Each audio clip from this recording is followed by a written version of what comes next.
তার মানে যে ওখানে যদি 200-300 লোকও যেত তাদের প্রত্যেককে অ্যাটাক করে ফেলতে পারতো।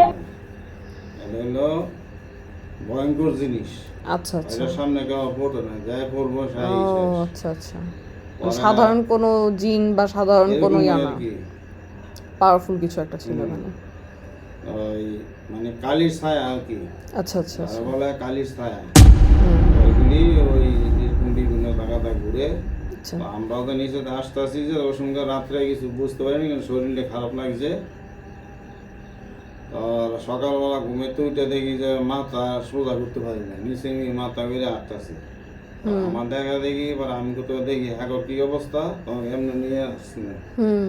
মানে গাড় ভাঙিয়ে এমনি নিয়ে আসে, কিন্তু গাড়ে এমনি সোজা করতে পারছি না।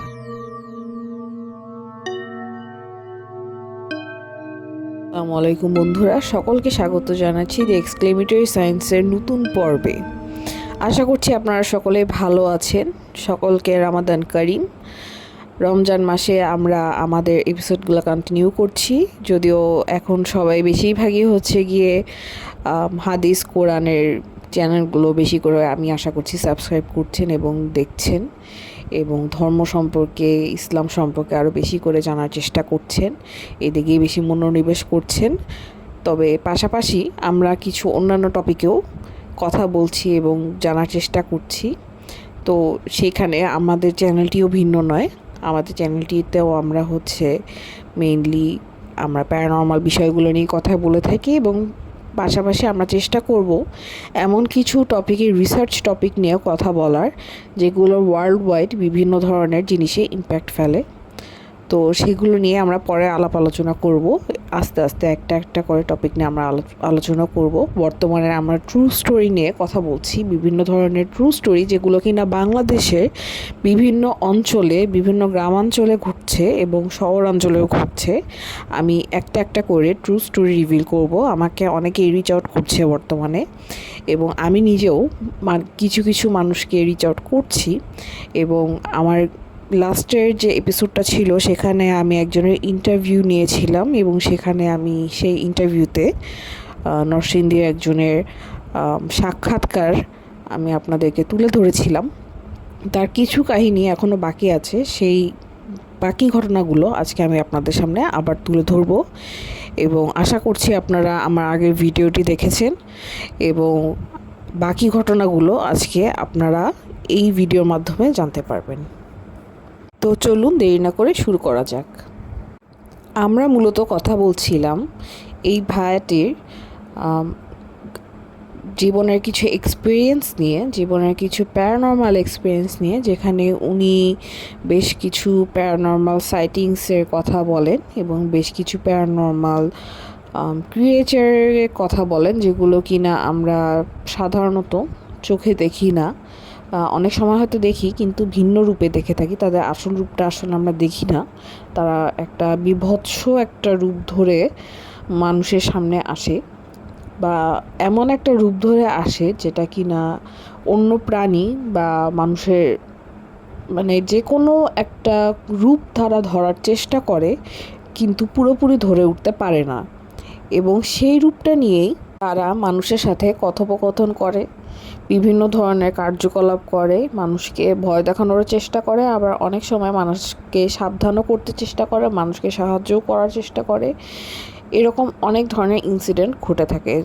তো আমরা যে মানুষটির কথা বলছিলাম, যার সাথে আমরা কথা বলেছিলাম, তার এক্সপিরিয়েন্সগুলো আজকে আমরা তুলে ধরবো, যে তার বাকি এক্সপিরিয়েন্সেসগুলো কী। তার জীবনে বেশ কিছু ঘটনা ঘটেছে, ছোটোবেলা থেকে উনি লাইফে বেশ কিছু এক্সপিরিয়েন্স করেছেন এরকম জিনিসপত্র। এবং আমি যেটা দেখেছি, যারা আসলে এক্সপিরিয়েন্স করে তারা মোটামুটি ছোটোবেলা থেকেই বা একটা টিনেজের একটা সার্টেন এজ থেকেই দেখা যায় যে এই ধরনের প্যারানর্মাল সাইটিংস বা প্যারানর্মাল জিনিসপত্র এক্সপিরিয়েন্স করে থাকেন, ইভেন ইনক্লুডিং মি। আমি এই জিনিসটা হাইড করতে যাবো না, বিকজ আমি ঠিক জানি না এগুলো আসলে প্যারানর্মাল সাইটিংস আর আমার চোখের ভুল নাকি, বাট যখন আসলে 2-3 জন মানুষ একসাথে দেখি জিনিসগুলো, আসলে ঠিক সায়েন্স দিয়ে ব্যাখ্যা করাটা একটু কঠিন হয়ে যায় এই জিনিসগুলো, আসলে এই জিনিসগুলো কীভাবে হয় বা কী হয় এক্সপ্লেনেশনের বাইরে। দ্যাটস ওয়াই আমার চ্যানেলটার নামও হচ্ছে দি এক্সক্লেমেটরি সায়েন্স, বিকজ এখানে অবাক হওয়া ছাড়া বা এখানে আশ্চর্য হওয়া ছাড়া আসলে কোনো ওয়ে থাকে না যে আসলে হচ্ছেটা কি এই মোমেন্টে। এই ক্ষেত্রে সৃষ্টিকর্তার নাম নেওয়া, আল্লাহর নাম নেওয়া, ঈশ্বরের নাম নেওয়া ছাড়া আর কোনো ওয়ে থাকে না। শুধু সৃষ্টিকর্তা এবং ভালো শক্তির মাধ্যমেই নিজের প্রোটেকশনটা প্রার্থনা করা চাওয়া ছাড়া আর কোনো ওয়ে থাকে না মানুষের কাছে। তো চলুন আজকে আমরা ওনার বাকি কাহিনীগুলো এখান থেকেই শুরু করছি। আর একদিনকে আমরা 3 জন লোক গেছিলাম নদীর পার, আচ্ছা, টেড়া দিয়ে আর আলো এই দিয়ে। শীতলক্ষা নদী। হ্যাঁ, ওই যে মেলা জমে যায় এখানে, আচ্ছা। ওইখানে ওই মানুষ পড়ে যায়, হিন্দু মানুষ পড়ে যায় এই সাইডে যায় শ্মশান ঘাট। শ্মশান ঘাট বলে। শ্মশান ঘাটের সামনে থেকে সময় পানি কম ছিল, হুম ওদিক দিয়ে মাছ মারতে মারতে মানে চাঁদনি রাত হলো তো, সাথে আবার লাইট আছে, টর্চ লাইট আছে। হুম মাছ মারতে মারতে এদিকে আসি, এখানে দেখি মাছ, দেখি এখানে মারি। তো এইখানে যখন যেখানে মানুষ পড়ে শ্মশান গোলা, হুম ওইখানে আসি পরে দেখি শরীর শিরশির করতেছে। হ্যাঁ আর আমি ভয় ভয় লাগতেছে। আচ্ছা, আমার কাছে তো লোহার আছে। হুম তো এদিক থেকে আস্তে আস্তে করে গেলাম, কিন্তু ওইখানে একটা কালো অন্ধকার হয়ে আসছে। হ্যাঁ ওইখান থেকে কালো অন্ধকার হয়েছে, তো আমরা এটা বুঝতে পারিনি যে কি জিনিসটা। মানে একটা মানে কালো ছায়ার মতো পুরাটা ঘিরে ফেলছে। এটার মধ্যে 100 লোক আইলো, এটা কিন্তু করতাম। হুম এরকম করে আমি মানে আমরা 3 জন ছিলাম, 3 জনই আমরা 3 ভাই হই। এদিকে ওর সঙ্গে কিছু হয় নাই। আমরা এই মাছ স্তরে এখানে গেছি হুম মাছ মারতে মারতে। ওইখানে দেখি মাছ, দেখি কিন্তু টেড়া দিয়ে আর আলো দিয়ে দেখি মাছ নাই, কিন্তু পানি একের গুলা মাছ উল্টে দিতেছে। জাল টান দিলে মাছ এমনি করে আলগাই মারে, এরকম আলটাইতেছে, হুম কিন্তু মাছ পাই না। হুম ওরা আমি কই না রে, এনে সমস্যা আছে যাই। হুম এরকম করতে করতে আসিয়া সকালবেলা ঘুমে তুইটা দেখি যে মাথা আঙ্গায় হাঁটতে পারি না। আমি আমাদের দেখি যে আমার সাথে যে 2 ভাই গেছে, এই 2 ভাই দেখি মাথায় নিয়েছে। আমি মানে মাথা একদম নিচু হয়ে আছে, ঘাড়ে চাপ ফিল হচ্ছে নাকি? ওই কালি ছায়াটা মানে একটু ঘষা লাগে, চুল পরিমাণ ঘষাটা লাগছে। আচ্ছা এই আচ্ছা, চুল পরিমাণ ঘষার থেকে আমাদের মানে কেউ আর মাথা উঠাইতে পারতেছে না, ভাবে বসে কোনো আছে। মাথা উড়াইতে পারতেছি না। তো যেখানে গেছি পরে এক কবিরাজ ছিল, পরে আমাদের মসজিদের ইমাম সাহেব, আচ্ছা পরে মসজিদের ইমাম সাহেবের কাছে আসলাম, বলে হুজুর এই ঘটনা তো বুঝছি। তারা কালি ইচ্ছে আর সাহাবার উপরে ফাড়া লাগছে, মানে ফাড়াও লাগছে না, কিছু নাই, এই চুল পরিমাণ টাচটা লাগছে আর কি, একটু জাস্ট ঘষা লাগছে আর কি। কিন্তু এটার মধ্যে মনে করছ না 200-300 লোক গেল, কোনো কথা দিলি না, খাই লিবি রেডি খাই লিবি। মানে এটা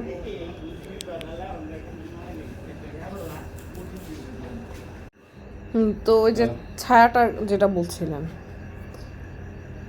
ছায়াটা যেটা বলছিলাম, হ্যাঁ, তারপর কবিরাজ উনি মানে ওটা যেটা বললো যে মানে ভারী, মানে এতটাই শক্তিশালী কিছু একটা ছিল তার, মানে যে ওখানে যদি 200-300 লোকও যেত তাদের প্রত্যেককে অ্যাটাক করে ফেলতে পারতো।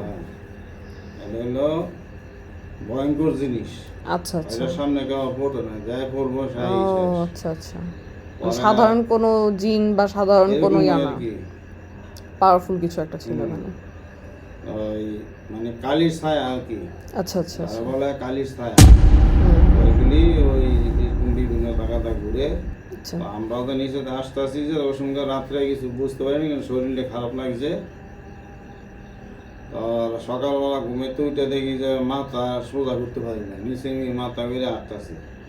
আমার দেখা দেখি, এবার আমি কোথাও দেখি হ্যাঁ কি অবস্থা, তখন এমনি নিয়ে আসছি না, হুম। মানে ঘাড় ভাঙিয়ে আমরা নিয়ে আসি, কিন্তু ঘাড়ে আমরা সোজা করতে পারছি না। কিন্তু এটার কি কোনো কারণটা বলতে পারছে যে এইভাবে করে রাখার কারণটা কি, মানে কি বুঝাইতে চাইছে যে মাথাটা নোয়ায় রাখে, কি বুঝাইতে এটা চাইছে? ওই হ্যাঁ একটা যে কোনো শরীরের যে কোনো অংশ আছে, এটা ছায়া মানে চাপ লাগছে আর কি। ও হয়তো ঘাড়ের দিকে চাপ লাগছে, তখন ওটাতেই এফেক্টটা পড়ে গেছে। তাই পরে আমার এই সকালে ঘুমাতে উঠা মানে বেল উঠার আগে হুজুরে গেছি। পরে হুজুরে বলছে তো ঠিক আছে বুঝছি, তারা কালির ছায়ার মেয়েদে একটু ঘষা লাগছে। মানে যেই ঘষা লাগে পুরা ঘষা লাগেনি, অল্প একটু ঘষা লাগছে। এই জন্য তিনজনে এই মাছ মারাত গেছেন যে এই ঘষাটা লাগছে, এই জন্য তরকারি মাথা বেহারিছে। ঠিক আছে আমি একটু বেড়ে দিতেছি, সকালে ধর্মু আর বিকালে বেল ডুবার আগে আসবে। বেল ডুবে বেলা তখন আমরা গেছি, হুজুরে বাইরে দিছে, এড়ে দিয়ে বলে কয় বলার নাই মাথা সোজা কর। তো মাথা সোজা আসতে করি ওরা দিয়ে উঠতেছে না, আবার ওই আমার সাথে দুইটা রয়ে গেছে। তা আমি হুজুর আমার তো মাথা সোজা করতে পারতেছি না।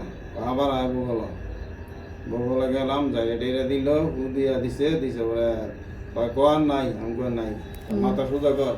সোজা করছে পরে আল্লাহ দিলে আমার মাথা তিনজনের মাথা আমার সোজা হয়ে গেছে। হুজুরে বলছে, হুজুরে কবিরাজি করতো। আচ্ছা। তো হুজুরে বলতেছে আর কোনো সময় যাবি, আমি কই না হুজুর আর যেতে হবে না।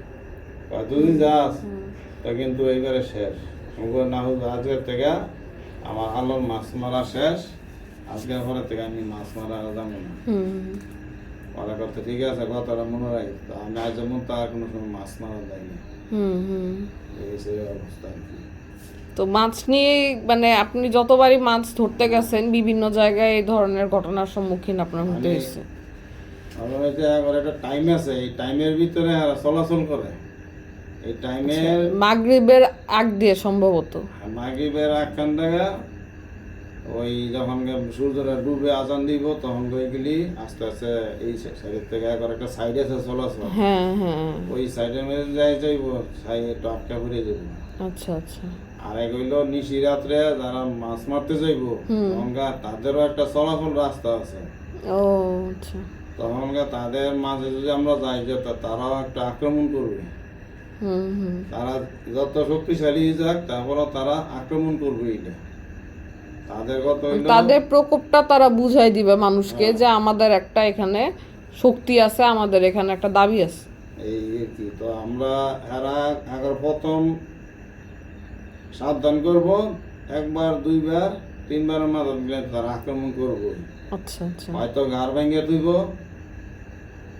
আর নাইতে তারা ওইখানে অসল করে ফালাই দিব। আচ্ছা। তখন তার মুখ দিয়ে লাল ডিজলেও মানে করতে থাকবো, কথা বলাও তার ক্ষমতা হইবে, খালি গ্যাংরাইব। এই যেমন গ্যাংরাইনি কোনটা বলে মুখ দিয়ে লাল হরবো, তাকাই থাকবো, কথা বলতে পারবো না, এই লোক আর তাদের ইয়ে আর কি। আচ্ছা। তো এইগুলি হলো তাদের পরিবেশ। কিন্তু তারা যে সময় বলবে তারপরে একটা টাইম আছে, এই টাইমের ভিতরে চলাচল করতে হইব। তারপরে তারা চলাচল করার পরে তখনকার তারা এদিকে আইসা করবো, তখনকার আমরা মানুষ চলাচল করতে, আবার তাদের আসার পথের মেরে যারা থাকবো তারাই আবার বিপদ করবো। কিন্তু এই সাইডে এক সাইডে যাওয়া, কিন্তু তারপরে আবার আর এক সাইডে যাই সব এদিক দিয়ে গেছি, এদিক দিয়ে না এসে আরেক সাইডে ঘুরে আসতো। এই সে তারপর পরিবেশ।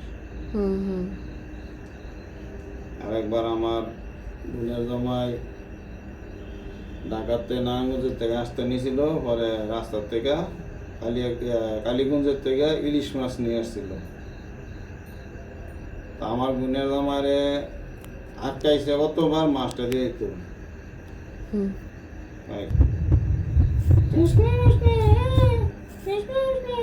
একটু আগে দে, আমার একটু আগে দে, তো আমি তোর মাছটা দিব।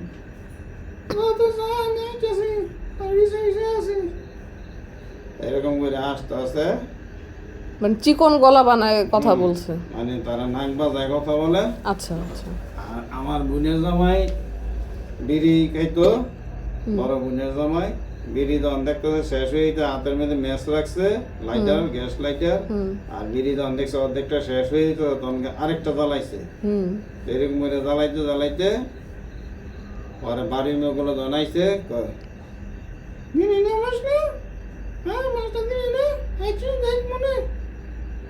তোর আগে আনছি গেলে তুই কই ধরবি, তোরা আগে আনছি আমার হাতের মধ্যে আগুন আছে দেখিয়া তোরা আমি আমার বাড়ির মতো আগে আনতেছি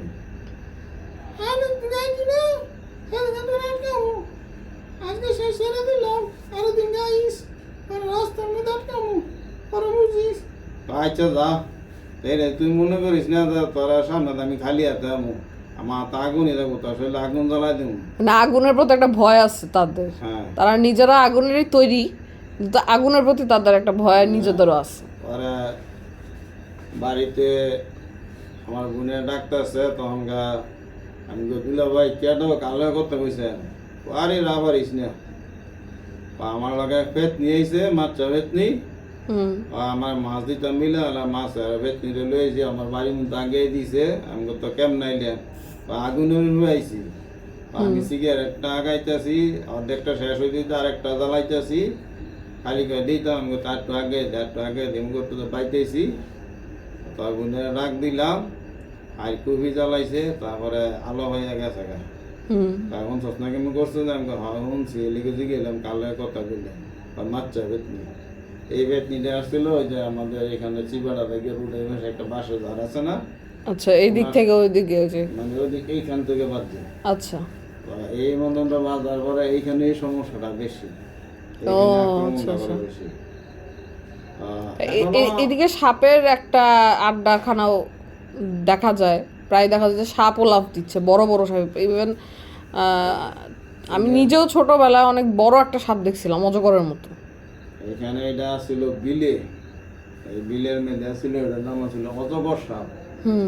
এটা কেউ দেখতে পায় নাই, যারা চোখের সামনে করছে এরা আসছিল দেখছে, কিন্তু আমাদের চোখের সামনে পড়ে না। এটা বিলে ছিল, এরা এখন কই আছে এখন কেউ এটা বলতে পারে না। কিন্তু এই বিলের মধ্যে একটা সাপ আছে, এটা রাত্রে করে খালি ফুফায়, কিন্তু এটা বকলরা কেউ যাইতে পারে না। এটা বিশাল বড় সাপ, এটা মশলা সাপ, এটা বহুত পুরানি সাপ। এটা রাত্রে বেলা হইলে গরমের মেয়েদের খালি ফুফাইব, কিন্তু কেউ যাইতে পারে না।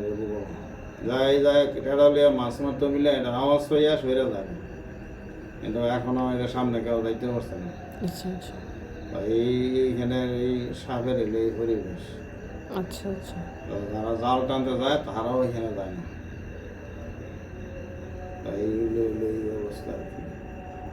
আর বিলের পারে যে একটা যে বলছিলেন যে ওই রকম করে আটকায়, যে কুকুর বাঁচায় আপনাকে, কুকুর এসে আপনাকে রাস্তা দেখায়, মনে আছে এখনো?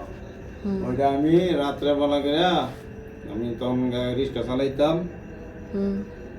রাত্রে করে আমি আসতেছি, সবটুকু আসছি পরে হট করে দেখি যে আমার বাতি নিভে গেছে। তো আমার হাতের মধ্যে আগুন ছিল, বিড়ির আগুন ছিল, তো আমার আটকাইতে পারে নাই। তখন আমিও আসতেছি, হট করে দেখি একটা বাতাস গেছে, আমার বাতি হাইকেল নিভে গেছে।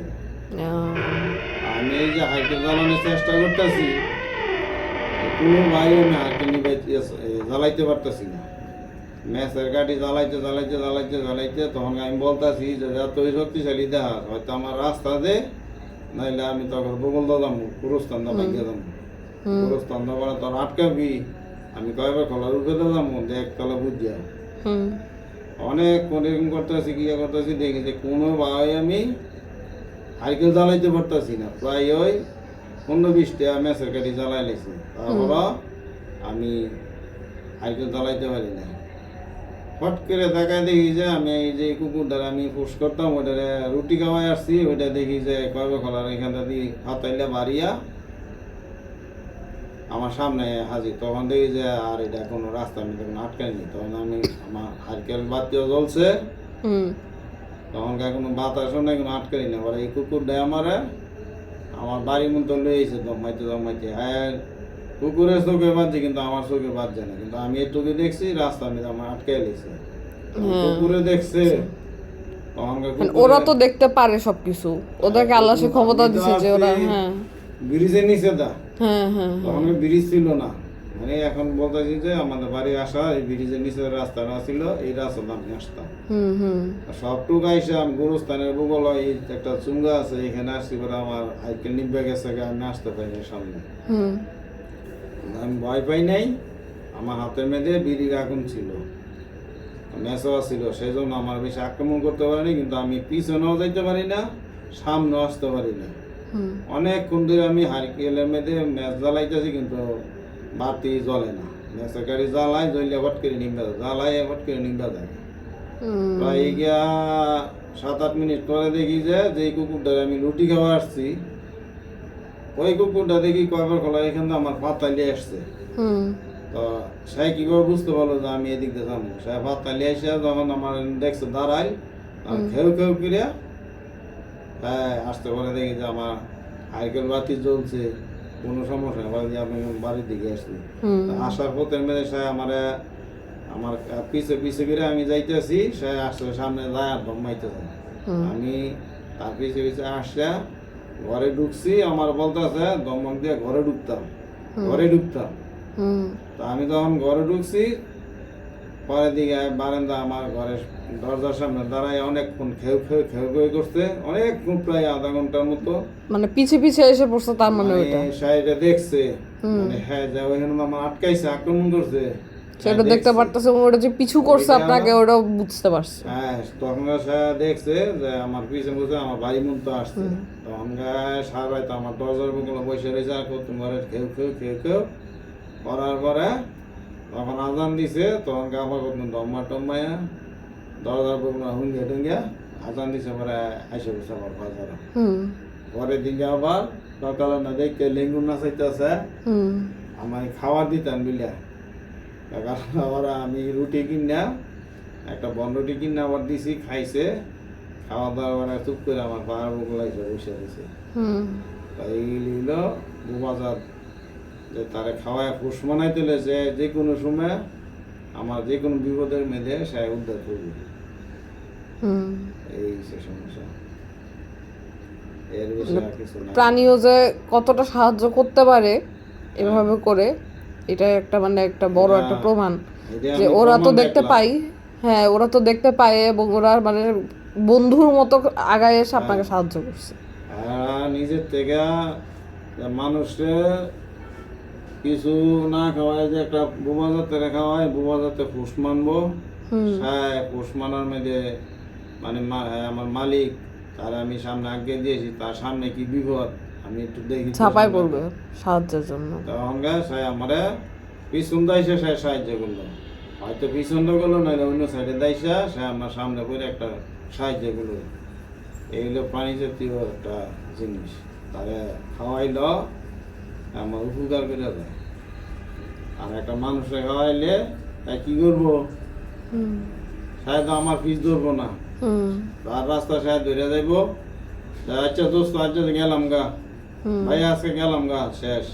আর কুকুরটারে খাওয়াইলাম, সারা জীবনের জন্য মনে রেখে দিল। সে আমার যেন দেখবো, সে আমার পিছিয়ে আসতেই থাকবে। এই লোক উপজাতের জিনিসের উপকার, উপজাতের উপকার যাই পাইছে, ওদের মনটা যে কতটা পরিষ্কার এখানটা ওইটা প্রমাণ। এইটাই, মনে যে স্বার্থটা নাই ওদের। আপনার বেশ ঘটনা শুনেছি যে আপনার অনেক কিছু আপনি এক্সপিরিয়েন্স করেছেন আপনার জীবনে, এবং এভাবে আপনি সাহসও অর্জন করেছেন আশা করছি। তো এই যে অনুভূতিগুলো আপনার হয়, এই যে জিনিসগুলো আপনি ফেস করেন, তখন আপনার কাছে কি রকম মনে হয়? সব সময় কি ভয়টা কাজ করে, বা মানে ভিতরে কি একটা এখন যদি কোনো কিছু ঘটে তখন কি সাহসটা কাজ করে ভিতরে? এই সাহস করে যাইতে হয় আর কি, যতই ভয় হয় তারপরে একটু সাহস করে যাইতে হয়, আবার বেশি সাহস দেওয়া ভালো না। হ্যাঁ, চ্যালেঞ্জটা করা ভালো না, যে সাহস দেখা যায় ওদেরকে আগ বাড়িয়ে কিছু বলবো, সেটা করা উচিত না। না, এটা এত বেশি সাহস করা ভালো না। কিন্তু বেশি সাহস করে আগ গেলে নিজের বিপদ নিজে টেনে আনতে হয়। হ্যাঁ। ইন্টারেস্টিং গাইজ, আজকে আমাদের এপিসোডটা এখানেই শেষ করতে হচ্ছে। ভাইয়ের কাছ থেকে আমরা যে স্টোরিগুলো শুনলাম, সেটি থেকে আমরা অনেক কিছু শিখতে পেরেছি, এবং I would say he is quite lucky যে এই ক্রিয়েচারগুলো পরবর্তীতে ওনাকে আর ডিস্টার্ব করেনি, কারণ প্রত্যেকটা ঘটনায় একবার করেই ঘটেছে, এবং পরবর্তীতে ওনার পিছু লেগে থাকার মতো কোনো কাজ করেনি। এবং উনি যে কথাটি বললেন যে সাহস থাকা ভালো, তবে অতিরিক্ত সাহস দেখানো ভালো না, এই কথাটি মাইন্ডে রাখা ভালো। কারণ অনেক সময়, বেশিরভাগ ক্ষেত্রে এটা সেই সকল মানুষের ক্ষেত্রে দেখা যায় যারা হচ্ছে গিয়ে কখন আমরা এক্সপিরিয়েন্স করিনি বা সামথিং, এরকম মানুষরাই বেশিরভাগই দেখা যায় চ্যালেঞ্জ করে বসে থাকে। তারা দেখা যায় যে এমন কিছু করে বা এমন কিছু একটা বলে বসে থাকে বেশি সাহস দেখিয়ে, এমন একটা জায়গায় যেখানে কিনা এটা বলাই উচিত হয় না। তো এই ক্ষেত্রে দেখা যায় যে এই ধরনের ক্রিয়েচাররা এমনভাবেই তাদের পিছে লাগে যে সহজেই তাদের পিছু আর ছাড়তে চায় না। সো ভয় না পেয়ে আমাদের কেয়ারফুল থাকতে হবে, নিজের লিমিটেশনস বুঝতে হবে এবং কিভাবে নিজেকে সিকিউরড রাখতে হবে, কিভাবে নিজেকে প্রোটেক্টেড রাখতে হবে সেটা আমাদের জেনে নিতে হবে। সো আজকের স্টোরিটা সকলের ভালো লাগলে লাইক করে ফেলবেন, কোনো কিছু জানানোর থাকলে কমেন্ট করে ফেলবেন, আর শেয়ার করতে চাইলে অবশ্যই শেয়ার করে ফেলবেন। আর আমাদের চ্যানেলটি সাবস্ক্রাইব করে ফেলবেন যেন পরবর্তী স্টোরিগুলো আপনারা নোটিফিকেশনের মাধ্যমে জেনে যান। আর পরবর্তী ভিডিওতে আমি আমার নিজের এক্সপিরিয়েন্সগুলো শেয়ার করব, যেটা কিনা এই সম্পূর্ণ জার্নিতে আমি টুকটাক যে প্যারানর্মাল ইনসিডেন্টগুলো ফেস করেছি বা নিজের থেকে জেনেছি। তো সকলে ভালো থাকবেন, সুস্থ থাকবেন। আজকে এখানেই বিদায় নিচ্ছি। আর আপনাদের কোনো স্টোরি যদি জানানো থাকে তাহলে অবশ্যই আমাদের ইমেল অ্যাড্রেসে আপনাদের স্টোরিগুলো সেন্ড করে দিবেন। সেটা লিখিতভাবেও সেন্ড করতে পারেন অথবা ভয়েস রেকর্ডিংয়ের মাধ্যমেও সেন্ড করতে পারেন, কিন্তু অবশ্যই জানিয়ে দিবেন সেটা কি অ্যানোনিমাস রাখবো নাকি আপনাদের ইনসিডেন্টের নাম ঠিকানাগুলোও জানিয়ে দেব। তো এখানে আমরা আজকে বিদায় নিচ্ছি। সকলে ভালো থাকবেন, সুস্থ থাকবেন, and stay tuned with the exclamatory science.